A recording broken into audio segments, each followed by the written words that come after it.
मादैया बुंदों आंनि जिउखौनो आङो गोदान मोनफिननाय बायदि मोनबाय होननानै।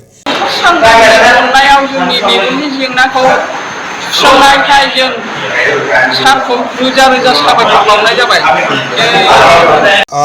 खोब गोजोननाय मोनदों। गिबियावनो सिगां जोङो सासे सानै हरदोंमोन, बिनि उनाव 40 जनसो जोङो हरखांबाय।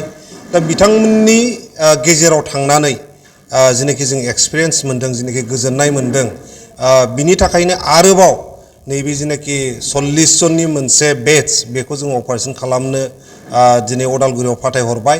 दा जोङो दाख्लैबो बेरायहैदोंमोन सासे अपारेशन खालामखांनानै लाबोनाय सासे मादैनाव। मादैया बुंदों आंनि जिउखौनो आङो गोदान मोनफिननाय बायदि मोनबाय होननानै। दा बिदि जुदि बिथांमोनहा गोजोननाय मोनदोंबा आरो बेखौ खोनानानै जोंबो गोजोननाय मोनदों।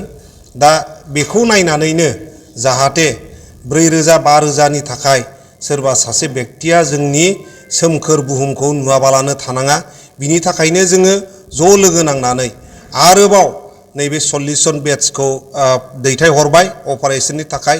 मिजिंथियो बिथांमोननि अपारेशना गाहामै गाहाम जागोन आरो फैनानै नैबे जोंनि सोमखोर बुहुमखौ फिन खनसेबाव मोजाङै नायफिननो हागोन। नोंथांनि फोरमायनाय बायदि खनथामसो जाबाय, खनथामनि बेलायाव साबेसे जन जाखो आरो फिडबेकआ माबायदि मोनसार?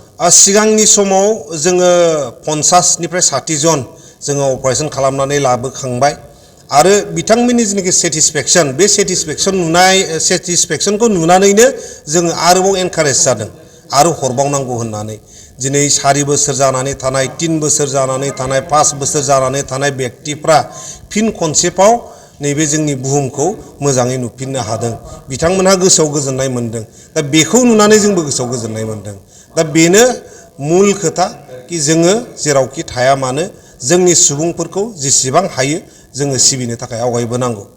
नोंथाङा बेबायदि हाबाखौ मावनानै नोंथांनि गोसोआव माबायदि मोनदों आरो नोंथाङा हयथ' जिहेतु हारसिं हिसाबै समाजखौ बेराफारसे नोंथाङा गभर्नमेन्टखौ माबायदि हेफाजाब जानो लुबैदों? जोङो हारसिं होननानै नङा, जोङो टिमानो दङ, बयबो सेंग्राफोर दङ, जोंजों लोगोसे रायजो राजा बिथांमोनहाबो दङ। जोङो ज' नांनानैनो बेफोर हाबाखौ मावबाय थादों आरो फैबाय थानाय समाव आंथ' बुंनो सानो, जों बुंनो सानो जोंनि बे 14 चिरां दुवारल' नङा, जोंनि बड'लेण्ड ओनसोलावनो बे 4-5 हाजारनि थाखाय जाहाथे मेगन नुवाबालानो जानानै थाया, जाहाथे बयनिबो अपारेशना जाजोबो, जाहाथे बयबो जोंनि बे सोमखोर बुहुमखौ उदां मेगनजों नायनो हायो, जोङो बेखौनो मिजिंथिदों। फैबाय थानाय समाव जोंनि प्रमद बर' साराबो खोब अपटिमिस्टिक, बिथाङाबो बुंबाय थादों जेसेबां बेफोरबायदि बेमारियाव गोग्लैनानै दङ बिथांमोनखौ नायलांनायनि थाखाय जजना बा मिशन लानांगौ होननानै रग निर्बल मोनसे बिथांखि लानाय जादों। बिनि गेजेरजोंबो गोबां बेक्तिफोर जायनाखि बिथांमोनहा बेमाराव गोग्लैनानै दं एसेबाबो राङारि अनसुंथाइ होबाय थादों। थिग बेबायदिनो आं आगानसे, नों आगानसे, बयबो जुदि समाजनि थाखाय जोङो बिदि ओंखारबोयोबा जोंनि समाजा गोग्गोम आरो गोरा जागोन।